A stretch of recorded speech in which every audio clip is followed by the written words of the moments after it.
മാന്യ പ്രേക്ഷകർക്ക് ട്രംപറ്റ് ടിവിയുടെ പ്രോഗ്രാമിലേക്ക് ഹൃദയം നിറഞ്ഞ സ്വാഗതം. ഡോക്ടർ PG വർഗീസിന്റെ മിഷണറി ഗാഥ കഴിഞ്ഞ എപ്പിസോഡുകളിൽ നാം കേട്ടുകൊണ്ടിരിക്കുകയായിരുന്നു. അദ്ദേഹത്തിന്റെ അനുഭവങ്ങൾ ഇവിടെ പൂർണ്ണമാകുന്നില്ല. ദൈവം നടത്തിയ അത്ഭുതകരമായ അനുഭവങ്ങളിലേക്ക് വീണ്ടും നമുക്ക് കടന്നു പോകാം. പ്രിയ PG അങ്കിളിനെ വീണ്ടും ഈ പ്രോഗ്രാമിലേക്ക് സ്വാഗതം ചെയ്യുന്നു. അങ്ങയുടെ ആത്മീയ പിതാവ് ഡോക്ടർ ജോൺ ഓസ്റ്റിൻ ആയിരുന്നു. അദ്ദേഹത്തെ പപ്പ എന്നാണ് അങ്ങ് വിളിച്ചിരുന്നത്. നിങ്ങൾ തമ്മിൽ ഉണ്ടായിരുന്ന അഭേദ്യമായ ആത്മീയ ബന്ധത്തെക്കുറിച്ച് ഒന്ന് വിവരിക്കാം. നാം സാധാരണ ആത്മീയ പിതാവെന്ന് പറയുമ്പോൾ നമ്മളെ രക്ഷയുടെ അനുഭവത്തിലേക്ക് നടത്തിയ ആളുകളെ പറ്റിയാണ് ഉദ്ദേശിക്കുന്നത്. ശരിയാണ്. അതോടൊപ്പം തന്നെ നമ്മളെ വളർത്തിയെടുക്കുന്ന ആത്മീയ പിതാക്കന്മാരുമുണ്ട്. അത് ചിലപ്പോൾ അവർ മാറിക്കൊണ്ടിരിക്കും. ഒരാൾ മരിക്കുമ്പോൾ വേറൊരാളായിരിക്കും വരുന്നത്. അവരെ മെൻറ്റർ എന്ന് പറയാം. എന്നാൽ ഞാനും ജോൺ ഓസ്റ്റിനുമായിട്ടുള്ള ബന്ധം മെൻറ്ററേക്കാളൊക്കെ വളരെ അഗാധമായിരുന്നു. എങ്ങനെയാണ് ഞങ്ങൾ പരിചയപ്പെട്ടത്? അദ്ദേഹം ഒരു ദിവസം ലോകത്തിന് വേണ്ടി പ്രാർത്ഥിക്കുകയാണ്. പെട്ടെന്ന് അദ്ദേഹം കണ്ടു അഫ്ഗാനിസ്ഥാൻ മുതൽ നേപ്പാൾ വരെ ഹിമാലയ പർവ്വതം. ദൈവത്തിൻ്റെ ആത്മാവ് അദ്ദേഹത്തിൻ്റെ ഒക്കെ പറഞ്ഞു, ഇവിടെ എൻ്റെ മക്കൾ പട്ടിണി കിടക്കുകയാണ്, പോയി സഹായിക്കണം. അദ്ദേഹം പറഞ്ഞു, കർത്താവ്, എനിക്ക് ഇന്ത്യയിൽ 2 പേരെ അറിയത്തുള്ളൂ. കേരളത്തിലൊരാൾ, തമിഴ്നാട്ടിലൊരാൾ. എനിക്ക് വേറെ ആരെയും അറിയത്തില്ല. നീ കാണിച്ചു തരാമെങ്കിൽ ഞാൻ സഹായിക്കാം. ആ സമയത്താണ് ഒരു ദിവസം ഞാനും എൻ്റെ കുഞ്ഞുങ്ങളുമായിട്ട് കിടന്നുറങ്ങുന്നു. ലില്ലി ഒരു വശത്ത് ഞാൻ. എൻ്റെ മകൻ രാത്രി ഉണർന്നപ്പോൾ ഞാൻ ലില്ലിയെ കെട്ടിപ്പിടിച്ച് കിടന്നുറങ്ങുകയാണ്. അവൻ ആദ്യമായിട്ടാണ് കാണുന്നത് അവൻ്റെ അപ്പൻ അമ്മയോടുകൂടെ കിടക്കുന്നു. അവനറിയത്തില്ല, കാരണം ഞാൻ കിടക്കാൻ പോകുന്ന ഒരു വശത്താണ്. അവൻ കരയാൻ തുടങ്ങി. ഞാൻ അവൻ്റെയൊക്കെ പറഞ്ഞു, അവൻ്റെയൊക്കെ ചോദിച്ചു, ഡാഡി എന്തിനാ മമ്മിയോടുകൂടെ കയറി കിടന്നേ? എങ്ങനെ ഒരു 7 വയസ്സുള്ള കുഞ്ഞിനോടൊക്കെ പറഞ്ഞു മനസ്സിലാക്കും? ഞാൻ കരഞ്ഞു. ഞാൻ അവനെ ആശ്വസിച്ച് ഞാൻ പറഞ്ഞു, നാളെ രാവിലെ മറുപടി പറയാം. അവൻ കിടന്നുറങ്ങി. ഞാനവിടെ ഭിത്തിയിലൂടെ ചാരിയിരുന്നു. അന്ന് ഞങ്ങൾ താഴെയാണ് കിടക്കുന്നത്. TS തോമസ്, കൊച്ചിൻ പോർട്ടിൽ ജോലി ചെയ്യുന്ന TS തോമസ് എന്ന സഹോദരൻ വാങ്ങിച്ചു തന്ന 2 കയറ്റ് പായുണ്ട്. 6 അടി നീളമുള്ള 2 കയറ്റുകൾ. ആ കയറ്റ് പാ വിരിച്ച് ഞങ്ങൾ അതിൽ കിടക്കുകയാണ്. ഞാനത് ചാരി ഇരുന്നുകൊണ്ട് ഞാൻ ദൈവത്തിൻ്റെ ഒക്കെ പറഞ്ഞു, കർത്താവ്, എൻ്റെ കുഞ്ഞ് ഉണർന്ന സമയത്ത് മറ്റേതെങ്കിലുമാണ് അവൻ കണ്ടതെങ്കിൽ. കരയാൻ തുടങ്ങി. ഞാൻ പറഞ്ഞു, കർത്താവ്, ഞാൻ നിൻ്റെ ദാസനല്ലയോ, എനിക്ക് ഒരു മുറിയുടെ വാടകയ്ക്ക് എടുക്കാനുള്ള സൗകര്യം തരണം. 10 അടി നീളം 10 അടി വീതിയുള്ള ഒരു മുറിക്കകത്ത് കിടക്കുന്നു. എനിക്ക് ഒരു മുറിയുടെ തരണം. എൻ്റെ കുഞ്ഞുങ്ങൾ വളർന്നു വരികയാണ്. അടുത്ത ദിവസമാണ് ഞാൻ വേദപുസ്തകം തുറന്നപ്പോൾ അനുഗ്രഹിക്കുന്നത്. അതുവരെ ഞാൻ കഷ്ടനഷ്ടത്തെപ്പറ്റി വിശ്വസിച്ചുകൊണ്ടിരുന്ന മനുഷ്യനാണ്. പക്ഷേ അന്ന് ഞാൻ വേദപുസ്തകം തുറന്നപ്പോൾ നമ്മുടെ ആവശ്യങ്ങളെ നിറവേറ്റുന്ന, നമ്മുടെ കണ്ണുനീരിനെ തുടയ്ക്കുന്ന, നമുക്ക് അഭിവൃദ്ധി തരുന്ന ദൈവത്തെയാണ് ഞാൻ കണ്ടത്. അപ്പോഴാണ് ഒരാൾ എനിക്ക് ഒരു അഡ്രസ്സ് തന്നു. ജോൺ ഓസ്റ്റിൻ പറഞ്ഞു, ഇദ്ദേഹം നല്ല പ്രസംഗകനാണ്, ഇദ്ദേഹത്തെ വിളിക്കാമെങ്കിൽ നിങ്ങളുടെ കൺവെൻഷന്, നിങ്ങളുടെ പാസ്റ്റേഴ്സ് സെമിനാറിന് പ്രസംഗിക്കും. ഞാൻ അദ്ദേഹത്തിന് ഒരു എഴുത്തെഴുതി. ഇദ്ദേഹത്തോട് ദൈവം സംസാരിച്ചതിൻ്റെ 2-3 ദിവസം കഴിഞ്ഞപ്പോഴാണ് എൻ്റെ എഴുത്ത് കിട്ടുന്നത്. ദൈവത്തിൻ്റെ ആത്മാവ് പറഞ്ഞു, ഇതാണ് എൻ്റെ ദാസൻ, പോയി സഹായിക്കണം. അദ്ദേഹം ആ എഴുത്ത് വായിച്ചു, കരഞ്ഞു. അടുത്ത ദിവസം സഭയിൽ കൊണ്ടുപോയി കരഞ്ഞു, വായിച്ചു, കരഞ്ഞു. അവരൊരു ഓഫറിങ് എടുത്തു, $35,000. അതുമായിട്ട് അദ്ദേഹം എന്നെ കാണാനായിട്ട് ഡൽഹിയിൽ വന്നു. ഞാനന്ന് കേരളത്തിലാണ്. അദ്ദേഹം അവിടുന്ന് ഡൽഹിയിൽ നിന്ന് കേരളത്തിലേക്ക് വന്നു. കേരളത്തിൽ വന്നിട്ട് എറണാകുളത്ത് വന്നു, തിരുവനന്തപുരത്ത് വന്നു. എന്നേക്കാൾ വിവരം അറിയിച്ചെങ്കിലും എൻ്റെ ഒരു മീറ്റിംഗ് ക്യാൻസൽ ചെയ്തും വെച്ച് ഒരു സായിപ്പിനെ കാണാൻ പോകുമെന്ന് പറയുന്നത് എൻ്റെ പോളിസിക്ക് ശരിയല്ല. അതുകൊണ്ട് ഞാൻ കാണാൻ പോയില്ല. അതുകൊണ്ട് ഇദ്ദേഹം ആരാണെന്ന് പോലും എനിക്ക് മനസ്സിലായില്ല. ഞാൻ എഴുതിയ ആളാണെന്ന് പോലും എനിക്ക് മനസ്സിലായില്ല. അദ്ദേഹം നിരാശനായിട്ട് 2 ആഴ്ചയ്ക്ക് ശേഷം എന്നെ തപ്പി നടന്നിട്ട് നിരാശനായിട്ട് തിരികെ പോയി. അദ്ദേഹം പ്ലെയിനിലിരുന്നുകൊണ്ട് പറഞ്ഞു, ഇനി ഒരിക്കലും ഞാൻ PG വർഗീസിനെ കാണാൻ ശ്രമിക്കത്തില്ല. 3 ആഴ്ച കഴിഞ്ഞ് അദ്ദേഹം ഒരു ദിവസം നീന്തുകയായിരുന്നു അവരുടെ സ്വിമ്മിംഗ് പൂളിനകത്ത്. അത് കഴിഞ്ഞ് അദ്ദേഹം തളർന്ന് അവിടെ ഇരിക്കുന്ന സമയത്ത് അദ്ദേഹം കണ്ടു അദ്ദേഹത്തിൻ്റെ 2 പെൺകുഞ്ഞുങ്ങൾ മരിച്ച് അവിടെ വെള്ളത്തിനകത്ത് മുങ്ങിക്കിടക്കുന്നു. ഒരു സ്വപ്നമായിരുന്നു, ഒരു പകൽ സ്വപ്നം. അദ്ദേഹം പറഞ്ഞു, കർത്താവ്, എൻ്റെ ഏപ്രിൽ, എൻ്റെ ലിസ, അയ്യോ അവർ മരിച്ചു.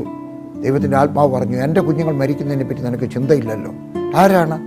PG വർഗീസും ലില്ലിയും. ഞാൻ അവരെ അന്വേഷിച്ച് 2 ആഴ്ച നടന്നതാണ്. ദൈവം പറഞ്ഞു, നീ എൻ്റെ കുഞ്ഞുങ്ങളെ സഹായിച്ചില്ല എങ്കിൽ ഇതായിരിക്കും നിൻ്റെ കുഞ്ഞുങ്ങൾക്ക് സംഭവിക്കാൻ പോകുന്നത്. അദ്ദേഹം 2ാമത് വിമാനം കയറി ഡൽഹിയിൽ വന്നു. എനിക്ക് ഫോൺ ചെയ്തു. ഞാൻ അദ്ദേഹത്തെ ജമ്മുവിൽ പോയി കണ്ടു. അദ്ദേഹത്തിൻ്റെ പലരും പറഞ്ഞു PG വർഗീസ് കളിപ്പീരുകാരനാണ്. 6 പേരുടെ ചോദിച്ചപ്പോൾ 5 മലയാളികളും പറഞ്ഞു ഞാൻ കളിപ്പീരുകാരനാണ്. ഒരാൾ മാത്രം, ഡൽഹിയിലുള്ള MK ചാക്കോ എന്ന് പറയുന്ന ദീപദാസൻ മാത്രം പറഞ്ഞു, എനിക്ക് പി ജി വർഗീസിനെ അറിയാം. മറ്റൊരു 5 പേരും എന്നെ കണ്ടവരല്ല, അതാണ് അതിനകത്ത് രസം. അവർ കേട്ട് പറഞ്ഞു എനിക്ക് പി ജി വർഗീസിനെ അറിയാം, ഞാൻ പി ജി വർഗീസിനോട് പോയി താമസിച്ചിട്ടുണ്ട്. ഒരു ഫാൻ പോലും ഇല്ലാതെ സുവിശേഷ വേല ചെയ്യുന്നൊരു ക്രിസ്ത്യൻ ലീഡർ. അദ്ദേഹത്തിൻ്റെ സാക്ഷ്യം ജോണോസിന് കുറച്ചുകൂടി ഇമ്പ്രഷനായി. അദ്ദേഹം എന്നെ വന്നു, ജമ്മുവിൽ കണ്ടു, കട്രായിൽ വന്നു, കട്രായിലെ വിശ്വാസികളുടെ ആരാധന കണ്ടു. അദ്ദേഹം എഴുന്നേറ്റ് നിന്ന് പോയി. ഇരിക്കുന്ന കസേരയിലിരിക്കുന്ന മനുഷ്യൻ ചാടി എഴുന്നേറ്റ് പോയി. അവസാനം എൻ്റെ കൽ 10-ാം കൊട്ട് വന്നിട്ട് ഒരു കൈ എൻ്റെ തോളയിൽ വെച്ചു, മറ്റേ കൈ ലില്ലിയുടെ തോളയിൽ വെച്ചു. എന്നിട്ട് പറഞ്ഞു, വർഗീസേ, നീ എൻ്റെ മകനും ലില്ലി എൻ്റെ മകളുമാണ്, ഞാൻ നിങ്ങളെ സഹായിക്കാം. അദ്ദേഹത്തിൻ്റെ അന്ന് മുതൽ ഒരു ആത്മീക ബന്ധം. നീ എൻ്റെ മകനാണ്, നീ എൻ്റെ മകളാണ്. അതുകൊണ്ട് അദ്ദേഹം എന്നെ ഇന്ത്യൻ സൺ എന്ന് വിളിച്ചു, ഇന്ത്യയിലെ മകൻ. എൻ്റെ മക്കളെ അദ്ദേഹം കൊച്ചുമക്കളായിട്ട് കണക്കാക്കി. അദ്ദേഹം രൂപ തന്നതല്ല, രൂപ ഒത്തിരി തന്നിട്ടുണ്ട്. രൂപ തന്നതിനേക്കാളൊക്കെ ഒത്തിരി ഉപരിയായിട്ട് അദ്ദേഹം ഞങ്ങളെ സ്നേഹിച്ചു, ഞങ്ങളെ കൂടെ ഫോൺ ചെയ്തു. ചിലപ്പോൾ ഒരു മീറ്റിങ്ങും ഇല്ലാതെ അദ്ദേഹം ഡൽഹിയിൽ വന്നിട്ട് ഞങ്ങളുടെ കൂടെ കുറച്ച് കറങ്ങിയൊക്കെ നടന്നിട്ട് തിരികെ പോകുമായിരുന്നു. അദ്ദേഹം ഒരു നല്ല ആത്മീക പിതാവായിരുന്നു. IIT-യുടെ പ്രവർത്തനങ്ങളുമായി ബന്ധപ്പെട്ട് അങ്ങ് എത്ര ലോകരാജ്യങ്ങൾ സന്ദർശിച്ചിട്ടുണ്ട്? ഏതെങ്കിലും മറക്കാനാവാത്ത ഒരു അനുഭവം പങ്കുവയ്ക്കാം. എൻ്റെ ഓർമ്മ ശരിയാണെങ്കിൽ, ഞാൻ എണ്ണി നോക്കിയിട്ടില്ല, 39 രാജ്യത്ത് ഞാൻ ഇതുവരെ പോയിട്ടുണ്ട്. രാജ്യങ്ങൾ എത്ര പോകുന്നു അത് വലിയ ഇമ്പോർട്ടൻ്റ് ഒന്നും അല്ല, പക്ഷേ എങ്കിലും അതൊരു ഭാഗ്യമാണ്. യേശുവിൻ്റെ സുവിശേഷം പ്രസംഗിക്കാനായിട്ട് ഞാൻ പാസ് ചെയ്ത രാജ്യങ്ങളല്ല, സുവിശേഷം പ്രസംഗിച്ച രാജ്യങ്ങൾ. പല രാജ്യങ്ങളിലും ഇസ്രായേലിൽ ഞാൻ 6 പ്രാവശ്യം പോയിട്ടുണ്ട്. ഒരൊറ്റ രൂപയും ഞാൻ ചിലവാക്കാതെ ഞാൻ പോയിട്ടുണ്ട്. അമേരിക്കയിൽ പോയിട്ടുണ്ട്, ഇംഗ്ലണ്ടിൽ പോയിട്ടുണ്ട്, ആഫ്രിക്കയിൽ പോയിട്ടുണ്ട്. ഞാൻ പോയിട്ടില്ലാത്ത രാജ്യങ്ങൾ വളരെ ചുരുക്കമാണെന്ന് പറയും. 39 രാജ്യത്ത്, 5 കോണ്ടിനെൻറ്റിലും ഞാൻ പോയിട്ടുണ്ട്. ഞാൻ പോകുന്ന സമയത്ത് എനിക്കുണ്ടായിട്ടുള്ള വലിയ അത്ഭുതങ്ങൾ എനിക്ക് ഓർമ്മയുണ്ട്. ഓസ്ട്രേലിയയിലെ അടുക്കൽ ടോങ്ക എന്ന് പറയുന്ന ഒരു രാജ്യമുണ്ട്. ആ രാജ്യത്ത് എന്നെപ്പറ്റി എന്നെ ഒരു കൺവെൻഷനായിട്ട് വിളിച്ചു. അപ്പോൾ എൻ്റെ പോസ്റ്ററൊക്കെ അവിടെ ഒട്ടിച്ചു. CID-മാർ അവിടുത്തെ രാജഭരണമാണ് അവിടെ, രാജാവിന് റിപ്പോർട്ട് ചെയ്തു, ഇന്ത്യയിൽ നിന്നൊരു മനുഷ്യൻ വരുന്നു സുവിശേഷം പ്രസംഗിക്കാൻ. അയാൾ പറഞ്ഞു, ഇന്ത്യയിൽ നിന്ന് ഇതുവരെ ആരും വന്നിട്ടില്ല, എന്താണ് കാരണം? ആ മീറ്റിംഗ് നടത്തുന്ന ദേവദാസനെ വിളിച്ചു ചോദിച്ചപ്പോൾ അദ്ദേഹം എൻ്റെ അത്ഭുതങ്ങളുടെ താക്കോൽ എന്ന് പറഞ്ഞ് പുസ്തകം കൊടുത്തു. ആ രാജാവിന് വളരെ ഇമ്പ്രഷനായിട്ട് തോന്നി. രാജാവ് പറഞ്ഞു, ഈ PG വർഗീസ് വരുമ്പം എന്നെ കണ്ടിട്ടൊന്ന് പ്രാർത്ഥിക്കാൻ പറയുമോ? ഞാനവിടെ ചെന്ന് ഇറങ്ങിയ സമയത്ത് എൻ്റെ അടുക്കൽ ഈ പാസ്റ്റർ ചോദിച്ചു, രാജാവിനൊന്ന് കാണണമെന്നുണ്ട്, പോയി കാണാമോ? ഞാനൊരു തമാശ പോലെ പറഞ്ഞു, നോക്കട്ടെ, സമയമുണ്ടെങ്കിൽ ചുമ്മാ പറഞ്ഞു, അല്ലെങ്കിലും പോകത്തില്ലേ രാജാവ് വിളിക്കുമ്പോൾ. ഒരു രാജാവിനെ കാണുന്ന ഒരു ഭാഗ്യമല്ലേ, ഒരു നല്ല കാര്യമല്ലേ. അതുകൊണ്ട് അതിനടുത്ത ദിവസം ഞാൻ അവിടെ ചെന്നു. രാജാവിൻ്റെ കൊട്ടാരമാണ്, അതിന് പ്രോട്ടോക്കോൾ എന്ന് പറയും, അതിന് നിയമങ്ങളുണ്ട്. രാജാവിന് എവിടെ നിൽക്കണം, നമ്മളെവിടെ തൊടണം, എവിടെ തൊടാൻ പാടില്ല, എവിടെ ഇരിക്കണം, എനിക്കെല്ലാം പറഞ്ഞു തന്നു. ഇവിടെ വന്ന് നിൽക്കണം. ഇവിടെ നിൽക്കുന്ന സമയത്ത് അവിടുന്ന് രാജാവിൻ്റെ പട്ടാളക്കാരൻ ക്യാപ്റ്റൻ കയറി വരും. അദ്ദേഹം സല്യൂട്ട് ചെയ്യും, രാജ്യത്തേക്ക് നിങ്ങളെ സ്വാഗതം ചെയ്യും. അദ്ദേഹത്തോടൊപ്പം നടന്നു പോകണം. അവിടെ ചെന്ന് കഴിയുമ്പോഴത്തേക്കും അവിടെ രജിസ്റ്ററുണ്ട്. ആ രജിസ്റ്ററിനകത്ത് മുഴുവൻ പേജിനകത്ത് ഒപ്പിടണം. കാരണം എനിക്ക് തരുന്ന രജിസ്റ്റർ രാജാക്കന്മാർക്ക് മാത്രം ഒപ്പിടാനുള്ള രജിസ്റ്ററാണ്. അതിന് ഒരു പേജ് മുഴുവൻ, ഒരു കോളമല്ല, ആ ഒരു പേജിനകത്ത് ഒപ്പിടണം. അത് കഴിഞ്ഞ് രാജാവ് അപ്പുറത്തെ മുറിയിൽ ഇരിപ്പുണ്ടായിരിക്കും. അവിടോട്ട് ഇറങ്ങണം, കതവ് തുറക്കും, അകത്തോട്ട് കയറ്റിവിടും, ക്യാപ്റ്റൻ വെളിയിൽ നിൽക്കും. രാജാവിൻ്റെ അടുക്കളെങ്കിലും കയറി ഇരിക്കരുത്. നിങ്ങൾ ടെലിവിഷനകത്ത് നോക്കണം, ഇന്ത്യൻ പ്രസിഡന്റിനെ ആരെങ്കിലുമൊക്കെ കാണാൻ വരുമ്പോൾ പ്രസിഡന്റ് സ്ഥാനമല്ലാത്ത ഒരാളാണെങ്കിൽ പ്രസിഡന്റിൻ്റെ ഇടത്തും വലത്തുമുള്ള കസേരയിൽ ഇരിക്കത്തില്ല. അവിടെ പുസ്തകങ്ങൾ വെച്ചിട്ടുണ്ട്. എന്തിനാ പുസ്തകം വെച്ചിരിക്കുന്നറിയാം? അവിടെ കയറി ഇരിക്കാതിരിക്കാൻ. അതുകൊണ്ട് എൻ്റെ പറഞ്ഞ് അവിടെ ഇരിക്കരുത്, രാജാവ് പറയുന്ന കസേരയിൽ ഇരിക്കണം. 12 കസേര കാണും. ഞാൻ സമ്മതിച്ചു. എന്നിട്ട് എൻ്റെ ഒരു കാര്യം കൂടെ പറഞ്ഞു, രാജാവിനെ തൊടരുത്, രാജാവിനെ യുവർ എക്സലൻസ്, യുവർ ഹൈനസ് എന്ന് മാത്രമേ വിളിക്കാവൂ, ബാക്കിയൊന്നും വിളിക്കാൻ പാടില്ല, സാർ എന്നൊന്നും വിളിക്കാൻ പാടില്ല. ഞാൻ സമ്മതിച്ചു. അടുത്ത ദിവസം ഞാൻ അവിടെ ചെന്നു. രാവിലെ ജുബായൊക്കെ ഇട്ട്, എനിക്ക് ജുബായാണ് കുറച്ചുകൂടി ഇഷ്ടം. ഞാൻ ജുബായൊക്കെ ഇട്ട് അവിടെ ചെന്നു. ക്യാപ്റ്റൻ വന്ന് സല്യൂട്ട് ചെയ്തു. Welcome to the kingdom of Tonga, thank you. അദ്ദേഹം മുമ്പേ നടന്നു, ഞാൻ പുറകെ നടന്നു. ഓരോ ടെലിഫോൺ പോസ്റ്റിൻ്റെയും കീഴെ ഓരോ പോലീസുകാരൻ റൈഫിളുമായിട്ട് നിൽക്കുകയാണ്. ഞാൻ അങ്ങോട്ട് പോകുമ്പം ഓരോ പോലീസുകാരനും പട്ടാളക്കാരനും സല്യൂട്ട് ചെയ്തു. എനിക്ക് ചിരി വന്നു. വെറും പട്ടാളക്കാരനായ എനിക്ക് രാജാവിൻ്റെ സൈന്യം ഇതാ സല്യൂട്ട് തരുന്നു, കൃപയാൽ. എന്നെ അവിടെ ചെന്ന് കഴിഞ്ഞ് വെച്ച് പറഞ്ഞു, റേഷനകത്ത് ഒപ്പിട്ടാട്ടെ. എന്നിട്ട് നല്ല സ്വർണം കൊണ്ടുള്ള ഒരു പേന തന്നു. ഞാൻ പേന പോക്കറ്റിലിട്ടില്ല. ഞാൻ അതുകൊണ്ട് എൻ്റെ പേര് വലിയ അക്ഷരത്തിൽ ഒരു പേജിനകത്ത് മുഴുവൻ എഴുതി. എന്നിട്ട് ഞാൻ ഒപ്പിട്ടു. എൻ്റെ ഒക്കെ പറഞ്ഞത്, his highness is waiting for you, എന്ന് പറഞ്ഞു. His highness. ഞാൻ അങ്ങോട്ട് കയറിയപ്പോൾ വളരെ വണ്ണമുള്ള മനുഷ്യൻ അവിടെ ഇരിപ്പുണ്ട്. അതിൻ്റെയൊക്കെ പറഞ്ഞു, welcome to the kingdom of Tonga, thank you your highness എന്നൊക്കെ പറഞ്ഞ് ഇരുന്നാട്ടെ. അപ്പം ഞാൻ നിന്നു എവിടെ ഇരിക്കണമെന്ന് എനിക്കറിയാൻ വയ്യ. അദ്ദേഹത്തിന് വലത്തുവശത്തെ കസേരയിലും ഇടത്തുവശത്തെ കസേരയിലും കുറച്ച് പുസ്തകം വെച്ചിട്ടുണ്ട്. അദ്ദേഹം ഒരു വശത്തെ പുസ്തകം തട്ടി അങ്ങ് താഴോട്ടിട്ടും വെച്ച് എന്തൊക്കെ പറഞ്ഞു ഇവിടെ ഇരുന്നാണ്. ഏത് കസേരയാണെന്നറിയാം? രാജാക്കന്മാർക്ക് മാത്രം ഇരിക്കാനുള്ള കസേര. 10ാം ക്ലാസ് പഠിച്ച പട്ടാളം വർഗീസിന് കൃപയാൽ ലഭിച്ച ഭാഗ്യം. അദ്ദേഹത്തിൻ്റെയൊക്കെ അദ്ദേഹം പറഞ്ഞു, നിൻ്റെ പുസ്തകം വായിച്ചപ്പോൾ എനിക്കൊരാഗ്രഹം, നീ എനിക്ക് വേണ്ടി ഒന്ന് പ്രാർത്ഥിക്കണം, എനിക്ക് വേണ്ടി പ്രാർത്ഥിക്കാമോ? പറഞ്ഞു, പ്രാർത്ഥിച്ചാട്ടെ. ഞാൻ പറഞ്ഞു, your highness, you may kindly be seated. രാജാവേ, അങ്ങ് എഴുന്നേക്കണ്ട, ഞാൻ എഴുന്നേറ്റ് നിന്ന് പ്രാർത്ഥിക്കാം. ഞാൻ പ്രാർത്ഥിക്കാൻ നേരം ഓർത്തില്ല, ഒരബദ്ധം കാണിച്ചു. അദ്ദേഹത്തിൻ്റെ തോളത്ത് കൈവച്ചു. വെക്കാൻ പാടില്ല. രാജാവിൻ്റെ പുറത്ത് കൈവെക്കാൻ രാജാക്കന്മാർക്ക് മാത്രമേ അധികാരമുള്ളൂ. എനിക്ക് ഓർമ്മയുണ്ട്, ഞാൻ ഒരിക്കൽ കണ്ടതാണ്.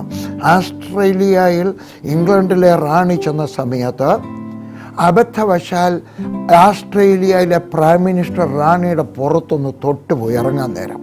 ആളുകൾ പറഞ്ഞു, take off your hands from our queen, ഞങ്ങളുടെ റാണിയുടെ ശരീരത്ത് തൊടാൻ പാടില്ല. എനിക്ക് ഓർമ്മ വന്നു, ഞാൻ രാജാവിൻ്റെ തോളത്ത് കൈ വെച്ചിരിക്കുകയാണ്. രാജാവ് എൻ്റെ കൈ കയറി പിടിച്ചു. രാജാവിനെ ജയിലിലൊന്നും ഇടത്തില്ല, പക്ഷേ ഞാൻ കാണിച്ചത് മണ്ടത്തരമായിപ്പോയി. ആ രാജാവിൻ്റെ കൈ പിടിച്ചിട്ട് എൻ്റെ തലയിലോട്ട് വെച്ചു.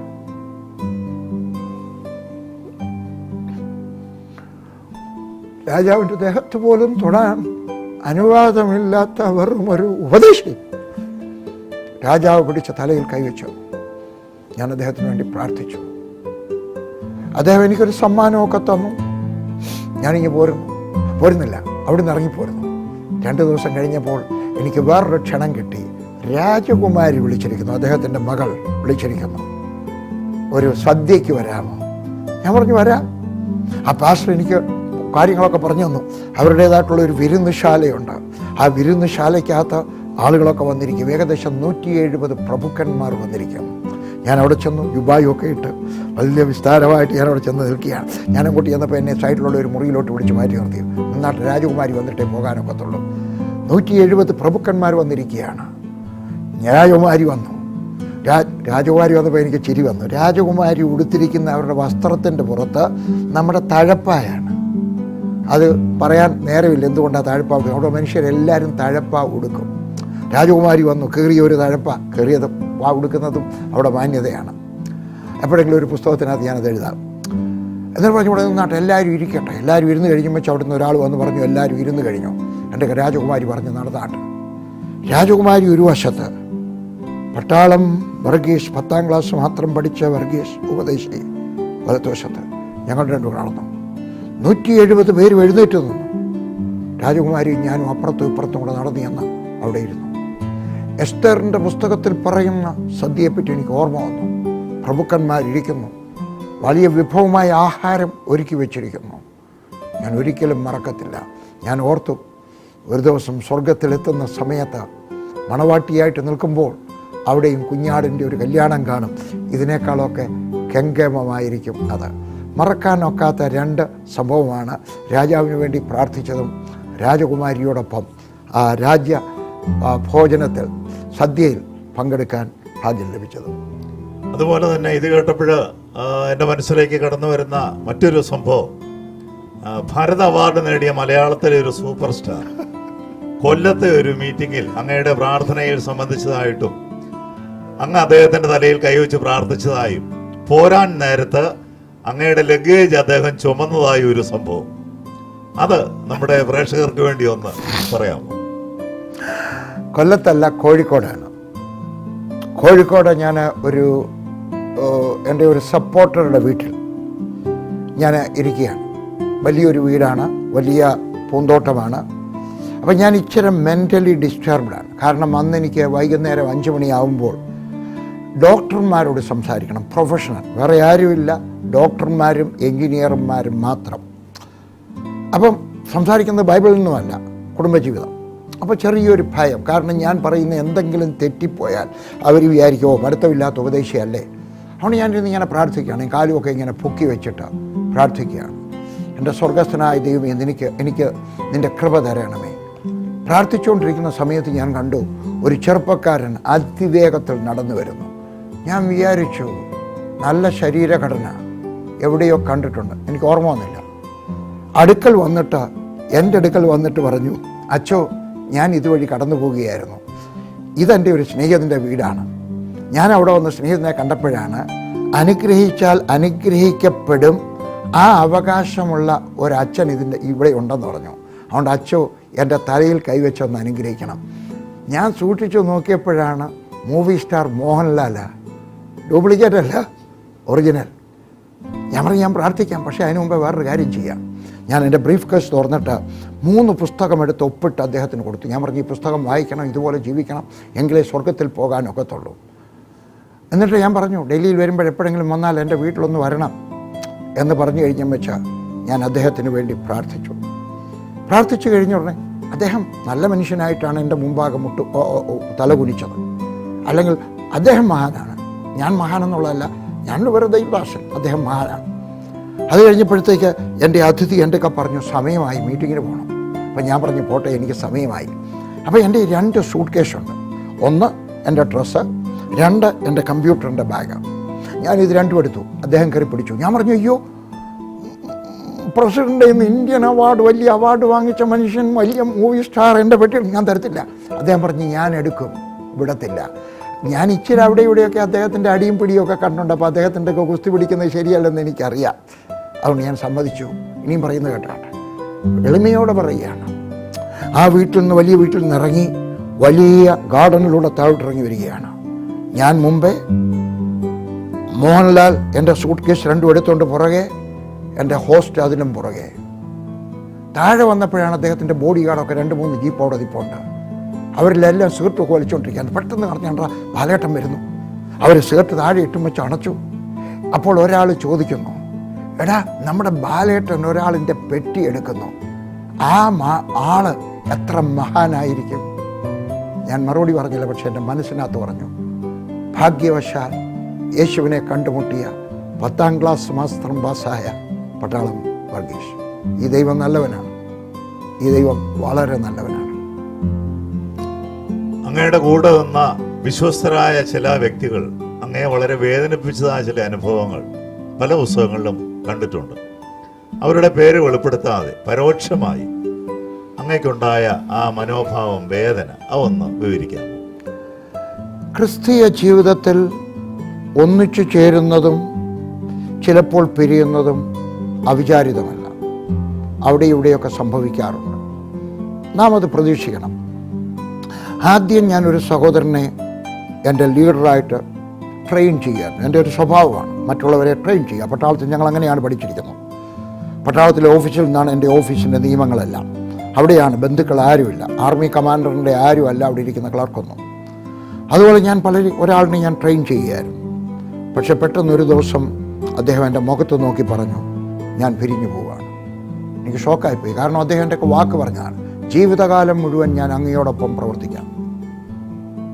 പക്ഷേ ഇതാ എൻ്റെ മുഖത്ത് നോക്കി പറഞ്ഞു. ഞാൻ ആ സഹോദരൻ്റെ മുഖത്ത് നോക്കിക്കൊണ്ട് ഞാൻ പറഞ്ഞു, ബ്രദറെ, അദ്ദേഹത്തിൻ്റെ പേര് ഞാൻ വിളിച്ചിട്ട് ഒരു പേരിടാൻ പോവാം, മോഹനൻ. മോഹനൊന്നും അല്ല. ഞാൻ പറഞ്ഞു, ബ്രദർ മോഹനൻ. ബ്രദർ പോയി കഴിയുമ്പോൾ ഞാൻ വേറൊരാളിനെയും ഇതുപോലെ തന്നെ ട്രെയിൻ ചെയ്യും. പോയതിൽ എനിക്ക് ദുഃഖമുണ്ടോ? വേദനയുണ്ട്, പിണക്കമില്ല. പലരും പിരിഞ്ഞു പോയിട്ടുണ്ട്. പിരിഞ്ഞു പോകുന്നവരെയും ദൈവം അനുഗ്രഹിക്കട്ടെ എന്ന് ആത്മാർത്ഥമായിട്ട് ആഗ്രഹിക്കുന്നതാണ്. ഞാൻ ചെയ്ത് വേറൊരു കാര്യം പറയാം. ഒരു ദിവസം എനിക്ക് ആഗ്രഹം തോന്നി, പിരിഞ്ഞു പോയവരുടെ ഹൃദയത്തിനകത്തും എന്നോട് വേദന കാണും, മുറിവ് കാണും. എനിക്ക് ചെറുതായിട്ട് വേദനയുണ്ട്. അതുകൊണ്ട് ഞാൻ അവരെ എല്ലാവരെയും കൂടെ വിളിച്ചു. 3 ദിവസം 2 രാത്രിയും 3 പകലും ഞങ്ങൾ ഒന്നിച്ചു കഴിഞ്ഞു. ഞാൻ അവരുടെയൊക്കെ പറഞ്ഞു, ഞാൻ നിങ്ങൾ തിരിച്ചു വരാൻ പറയത്തില്ല, എന്തിനാ പോയെന്ന് ഞാൻ ചോദിക്കത്തില്ല, ഞാൻ നിങ്ങളുടെ തലയിൽ കൈവച്ച് നിങ്ങളെ അനുഗ്രഹിക്കാം. അവർ വന്നു. ഞാനും ലില്ലിയും കൂടെ, 1-2 പേര് വന്നില്ല, ഞാനും ലില്ലിയും കൂടെ അവരുടെ തലയിൽ കൈവച്ച് പ്രാർത്ഥിച്ചു. ഏറ്റവും അവസാനം ഞാനും ലില്ലിയും കൂടെ മുട്ടുകുത്തി. ഞാൻ പറഞ്ഞു, നിങ്ങളും എൻ്റെ തലയിൽ കൈവച്ച് പ്രാർത്ഥിച്ചാട്ടെ. ഏതെങ്കിലും അനുഗ്രഹത്തിന് തടസ്സമായിട്ട് ഏതെങ്കിലും മതിലുകൾ, കെട്ടുകൾ ഉണ്ടെങ്കിൽ ഇന്നത് പൊട്ടട്ടെ. നിങ്ങൾ അനുഗ്രഹം പ്രാപിക്കണം, ഞാനും അനുഗ്രഹം പ്രാപിക്കണം. ഇനിയും പറയുന്നത് കേട്ടാട്ട് ഉപദേശമായിട്ട് പറയുകയാണ്, നിങ്ങൾ ആരിൽ നിന്നെങ്കിലും പിരിഞ്ഞു പോയാൽ അനുഗ്രഹവും വാങ്ങിച്ചുകൊണ്ട് പോകണം. എന്താ പിരിഞ്ഞതെന്ന് ചോദിച്ചാൽ ദൈവത്തിൻ്റെ ആത്മാവ് നടത്തിയെന്ന് പറഞ്ഞാൽ മതിയല്ലോ. അതിന് പകരം എന്തിന് കള്ളം പറയണം? എന്തിന് ഇല്ലാത്ത കുറവുകൾ കുറ്റങ്ങൾ ഉണ്ടാക്കി പറയണം? എന്തിനുള്ളത് ഊതിപ്പെരുക്കി വലുതാക്കി പറയണം? പിരിഞ്ഞു പോകുന്നവരെ അനുഗ്രഹിച്ചും അയക്കുക. പിരിഞ്ഞു പോയിട്ടുണ്ട്, ദൈവം അവരെ അനുഗ്രഹിക്കുന്നു. I have no regrets. എനിക്കതിനെപ്പറ്റി ദുഃഖമില്ല, വേദനയുണ്ട്. തികഞ്ഞ ഭക്തരായ അങ്ങയുടെ പപ്പയുടെയും അമ്മയുടെയും പ്രത്യാശാപൂർണമായ അന്ത്യത്തെക്കുറിച്ചെന്ന് പറയാം. എൻ്റെ പപ്പ പെട്ടെന്ന് മരിക്കുകയായിരുന്നു. ഒരു ദിവസം വൈകുന്നേരം പപ്പായ്ക്ക് നെഞ്ചിനകത്ത് വേദന തോന്നി. പപ്പ അമ്മച്ചിയെടുക്ക പറഞ്ഞു. അപ്പം ആ സമയത്ത് പപ്പ അമ്മച്ചിയും പ്രായമായതുകൊണ്ട് കാർ രണ്ടും വിറ്റായിരുന്നു. പറഞ്ഞു, അമ്മക്കുട്ടി എനിക്ക് രാവിലെ ആശുപത്രിയിൽ പോകണം. അമ്മച്ചി നല്ലപോലെ ചൂടുവെള്ളമൊക്കെ ഇട്ട് ഏതാണ്ട് ഇലയൊക്കെ ഇട്ട് തിളപ്പിച്ചു കൊടുത്തു. പപ്പ നല്ലപോലെ കുടിച്ചു, നല്ലപോലെ ആഹാരം കഴിച്ചു. ഒരു സ്ത്രീക്ക് കുറച്ച് പപ്പ പുരയിടം വാങ്ങിച്ചാൽ ആ സ്ത്രീക്ക് കുറച്ച് രൂപ കൊടുക്കാനുണ്ടാകും. അവർ പറഞ്ഞിരിക്കുക, ഇപ്പോൾ വേണ്ട സാറേ, ആവശ്യമുള്ളപ്പോൾ വാങ്ങിച്ചോളാം. പപ്പ ആശുപത്രിയിലോട്ട് പോകാൻ നേരം ആ സ്ത്രീയെ വിളിച്ചുകൊണ്ട് പോയി. ആ സ്ത്രീയുടെ ബാങ്കിലേക്ക് പപ്പായുടെ ബാങ്കിൽ നിന്ന് രൂപയും മാറ്റിയിട്ടിട്ട്, എന്ന് പറഞ്ഞാൽ ചെയ്യാനുള്ളതെല്ലാം ചെയ്തിട്ട് ആശുപത്രിയിൽ പോയി.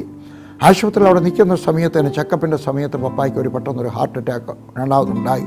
പപ്പ 3 പ്രാവശ്യം ഹല്ലേലൂയ പറഞ്ഞു. പപ്പ കർത്താവിൽ നിദ്ര പ്രാപിച്ചു. അമ്മച്ചി ഡൽഹിയിലായിരുന്നു, പാരലൈസ്ഡ് ആയിരുന്നു, കണ്ണ് കാണത്തില്ലായിരുന്നു, ക്രോണിക് ഡയബറ്റിക് ആയതുകൊണ്ട്. പക്ഷേ അമ്മച്ചിയും വാർദ്ധക്യകാലം വളരെ സമാധാനത്തോടെ മക്കളെല്ലാം നോക്കി വരുന്നവരെ എല്ലാവരെയും അനുഗ്രഹിച്ച് ഉമ്മ കൊടുത്ത് പ്രാർത്ഥിച്ച് ജീവിക്കുന്ന ഒരു സ്ത്രീയായിരുന്നു അമ്മച്ചിയും. ഒരു ദിവസം എൻ്റെ അനുജൻ്റെ മടിയിൽ തലവെച്ച് കണ്ണുകൾ അടച്ചു. ഡൽഹിയിൽ അമ്മച്ചിയെ കുഴിച്ചിട്ടു, നാട്ടിൽ പപ്പായെ കുഴിച്ചിട്ടു. അസംബ്ലീസ് ഓഫ് ഗോഡിന്റെ സൂപ്രണ്ടായിരുന്ന പാസ്റ്റർ PD ജോൺസൺ അങ്ങുമായി വളരെയധികം ആത്മബന്ധമുള്ള വ്യക്തിയായിരുന്നു. അനേക മീറ്റിങ്ങുകൾ, ഉണർവ് യോഗങ്ങളിലൊക്കെ അവിടെ കടന്നു വരികയും പ്രസംഗിക്കുകയൊക്കെ ചെയ്തിട്ടുണ്ട്. അദ്ദേഹത്തിൻ്റെ ശുശ്രൂഷ അവിടെ നടത്തിയ സമയത്ത് എന്തെങ്കിലും പ്രത്യേകമായിട്ടുള്ള ഒരു അത്ഭുതങ്ങളോ അതുപോലെയുള്ള മറക്കാനാവാത്ത സംഭവങ്ങളോ ഉണ്ടായിട്ടുണ്ട്? അദ്ദേഹം ഒരിക്കൽ മാത്രമേ എൻ്റെ അടുക്കൽ വന്നിട്ടുള്ളൂ. പക്ഷേ 2 ആഴ്ച ഉണ്ടായിരുന്നു. എൻ്റെ അടുക്കൽ ആരെങ്കിലും വന്ന് താമസിച്ചാൽ അവരെന്നെ സ്നേഹിച്ചു പോകും. ദൈവം എനിക്ക് തന്നിരിക്കുന്ന ഒരു ഭാഗ്യം കൂടിയാണ്. അതിന് ഫേവർ എന്ന് ഇംഗ്ലീഷിൽ പറയും. എൻ്റെ ഒരു പുതിയ പുസ്തകമാണ്, അടുത്ത മാസത്തിൽ പുറത്തിറങ്ങും. ഫേവർ, അതിന് വാക്കില്ല. കൃപ, കരുണ, ദയ എന്നൊക്കെ പറയും. പക്ഷേ ഫേവർ എന്നുള്ളതിന് മലയാളം വാക്കില്ല. എനിക്ക് ദൈവം എനിക്കൊരു ഫേവറാണ്. ആരെങ്കിലും എൻ്റെ കൂടെ, നിങ്ങൾ പോലും എന്നെ എതിർക്കുന്നവർ പോലും എൻ്റെ കൂടെ വന്ന് താമസിച്ചാൽ നിങ്ങൾക്ക് എന്നെ സ്നേഹിക്കാതെ ഇരിക്കാൻ കഴിയുകയില്ല. PD ജോൺസൺ എൻ്റെ കൂടെ 2 ആഴ്ച ഉണ്ടായിരുന്നു. അന്ന് ഞങ്ങളുടെ പട്ടിണിക്കാലമാണ്. പത്താംകോട്ട് ഖട്രായിൽ, പഞ്ചാബിലെ ഒരു ഗ്രാമത്തിൽ. അവിടെയെല്ലാം എൻ്റെ കൂടെ താമസിച്ചു. ഞങ്ങൾ ഒന്നിച്ചിരുന്ന് പ്രാർത്ഥിച്ചു. അദ്ദേഹം എന്നെ വളരെ സ്വാധീനിച്ചു, എന്നെ വളരെയേറെ സ്നേഹിച്ചു. അദ്ദേഹം എൻ്റെ തോളിൽ കൈവച്ച് എനിക്കായിട്ട് പ്രാർത്ഥിച്ചു. എൻ്റെ ആദ്യത്തെ വലിയ ഓപ്പൺ ക്രൂസേഡ് PD ജോൺസൻ്റെ ആയിരുന്നു. അവിടെയുള്ള പഞ്ചാബിലുള്ള പത്താംകോട്ടുള്ള വലിയ ഒരു ഗ്രൗണ്ടിൽ, പത്താംകോട്ടുള്ള ഒരു വലിയ പാർക്കിൽ വലിയ ഒരു കൺവെൻഷൻ നടത്തുവാൻ കർത്താവ് സഹായിച്ചു. അത്ഭുതങ്ങൾ ഒത്തിരി നടന്നു. അദ്ദേഹം എന്നെ അനുഗ്രഹിച്ചിട്ട് പറഞ്ഞു, വർഗീസ് ബ്രദർ ഫോറിനിൽ പോകും. അന്ന് വരെ ഞാൻ ഫോറിനിൽ പോയിട്ടില്ല. എന്നൊക്കെ പറഞ്ഞു, വർഗീസ് ബ്രദർ ഫോറിനിൽ പോകും. ഫോറിനിൽ പോയാൽ ഗൾഫിൽ പോകാൻ മറക്കരുത്, ആളുകൾ പലരും സഹായിക്കാൻ. അദ്ദേഹം എന്നോട് പറഞ്ഞു, എനിക്ക് വേണ്ടി പ്രവചിക്കുന്നത് പോലെ പറഞ്ഞു. പ്രവചനമാണെന്ന് ഞാൻ പറയുന്നില്ല, പക്ഷേ പ്രവചിക്കുന്നത് പോലെ എന്നെ അനുഗ്രഹിച്ച് എന്നോട് സംസാരിച്ചു. അതെനിക്ക് വലിയ പ്രോത്സാഹനമായിരുന്നു.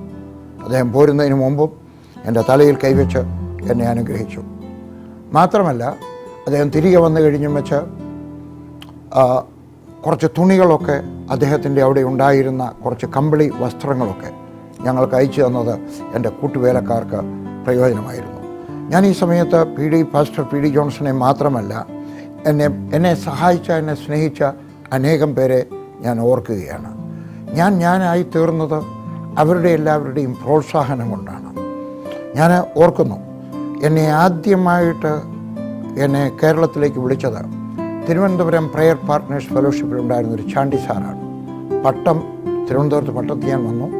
ഞാൻ അവിടെ കഴിഞ്ഞപ്പോൾ ചാണ്ടി സാറിൻ്റെ വീട് ഞാൻ കണ്ടുപിടിച്ചു. പക്ഷേ എനിക്കൊരു ഭയം, 2:30 മണിക്ക് കയറി ചെന്നാൽ, ഉച്ചയ്ക്ക് 2:30 മണിക്ക് കയറി ചെന്നാൽ അവർ വിശ്രമിക്കുകയാണെങ്കിലോ, എനിക്കൊരു ഇൻഫീരിയോറിറ്റി കോംപ്ലക്സ് ഉണ്ട്. എന്താ കാരണം? തയ്ച്ച ഷൂസ്, തയ്ച്ചെടുത്ത പാൻറ്, കളറ് മാറിയ ഷർട്ട്, താടി വളർത്തിയത് ഷേവ് ചെയ്യാൻ നിവൃത്തിയില്ലാത്തതുകൊണ്ട് താടി വളർത്തുന്ന എനിക്കൊരു ലജ്ജയുണ്ടായിരുന്നു. അതുകൊണ്ട് ഞാൻ കയറിപ്പോയില്ല. കുറച്ച് കഴിഞ്ഞപ്പോൾ എനിക്ക് നല്ലപോലെ വിശന്നു. ഞാൻ ഉച്ചയ്ക്ക് ആഹാരം കഴിച്ചിട്ടില്ല. ഞാൻ ചെന്ന് പൈപ്പിൽ ചെന്നിട്ട് പച്ചവെള്ളം കുടിച്ചു. അന്നത്തെ കാലത്ത് തിരുവനന്തപുരത്തെ പൈപ്പിനകത്ത് തുറന്നു കഴിഞ്ഞാൽ വെള്ളം ചീറ്റും. എൻ്റെ ഡ്രസ്സാകെ നനഞ്ഞു. ഞാൻ റോഡിലൂടെ അങ്ങോട്ടും ഇങ്ങോട്ടും നടന്നു എൻ്റെ ഡ്രസ്സ് ഉണങ്ങുന്നത് വരെ. അത് കഴിഞ്ഞപ്പോൾ ഞാൻ ചെന്നിട്ട് ബെല്ലടിച്ചു. അദ്ദേഹം കിടക്കുകയായിരുന്നു. അദ്ദേഹം ഒരു ഡബിൾ വേഷ്ടി, കൈയുള്ള ബനിയൻ ഇട്ടുകൊണ്ട് വന്ന് എൻ്റെ ചോദിച്ചു, ആരാണ്? ഞാൻ പറഞ്ഞു, ഞാനാണ് കട്രായിലെ PG വർഗീഷ്. അദ്ദേഹത്തിൻ്റെ മുഖഭാഗത്ത് സ്നേഹവും ബഹുമാനവും നിറഞ്ഞു. ഞാൻ വിചാരിച്ചത് വഴക്ക് പറയുന്ന, ഇപ്പോഴാണ് വന്ന് കയറുന്നതെന്ന് ചോദിക്കുമെന്നായിരുന്നു. പെട്ടെന്ന് അദ്ദേഹം എന്നെ അകത്ത് വിളിച്ചു. എൻ്റെ ചോദിച്ചു, വല്ലതും കഴിച്ചതാണോ? ഞാനൊരു കള്ളം പറഞ്ഞു, കഴിച്ചതാ, രാവിലെ കഴിച്ച കാര്യമാണ് പറഞ്ഞു. അദ്ദേഹത്തിന് മനസ്സിലായി ഞാൻ കഴിച്ചിട്ടില്ല. കിടക്കുന്ന അദ്ദേഹത്തിൻ്റെ ഭാര്യയെ ചെന്ന് വിളിച്ചുണർത്തി ഫ്രിഡ്ജിനകത്തുനിന്ന് ചോറും മീൻകറിയും കൊണ്ടുവച്ചു. എനിക്ക് അദ്ദേഹം മീൻകറി കോരി ഒഴിച്ചു തന്നു. ഞാൻ മറക്കത്തില്ല. പണ്ട് ഞാൻ ഇവിടെ ഒരു കൊട്ടേഷൻ ഇങ്ങനെ വായിച്ചിട്ടുണ്ട്, എനിക്ക് ഓർമ്മയുണ്ട് ഇവിടെ വെച്ചാണെന്ന്. Lord you gave me so much, give me one more thing, a grateful heart. ദൈവമേ, നീ എനിക്ക് എന്താണ് തരാതെ ഇരുന്നത്? നീ ഒത്തിരി കാര്യങ്ങൾ തന്നിട്ടുണ്ട്. ഒരു നന്ദിയുള്ള ഹൃദയം. എന്നെ സ്നേഹിച്ച ചാണ്ടി സാർ, എന്നെ സ്നേഹിച്ച PD ജോൺസൺ, എന്നെ സ്നേഹിച്ച ജോസഫ് സാർ, എന്നെ സ്നേഹിച്ച ഒത്തിരി പേര്, അവരെല്ലാവരും കൂടി എന്നെ സ്നേഹിക്കുകയും കരുതുകയും പ്രോത്സാഹിപ്പിക്കുകയും ചെയ്തതിനാൽ ഞാൻ ഇന്നും വടക്കേ ഇന്ത്യയിൽ നിലനിൽക്കുന്നു. ഇന്ത്യൻ ഇവാഞ്ചലിക്കൽ ടീം വളർന്ന വലിയ പന്തലിക്കുന്ന ഒരു ആലുമരം പോലെയായി തീർന്നു. ഞാൻ നിങ്ങൾക്ക് നന്ദി പറയുകയാണ്. ഞങ്ങൾക്ക് വേണ്ടി സ്നേഹിച്ച നിങ്ങൾക്ക് നന്ദി. PG ഞങ്ങളുടെ മിഷണറി ഗാഥ ഇവിടെ പൂർണ്ണമാകുന്നില്ല. തുടർന്നും മറ്റൊരു എപ്പിസോഡിലൂടെ അദ്ദേഹത്തിൻ്റെ ജീവിതാനുഭവങ്ങൾക്കായി നമ്മൾക്ക് കാത്തിരിക്കാം. അതുവരെയും സർവശക്തനായ കർത്താവ് നമ്മെ ധാരാളമായി അനുഗ്രഹിക്കട്ടെ.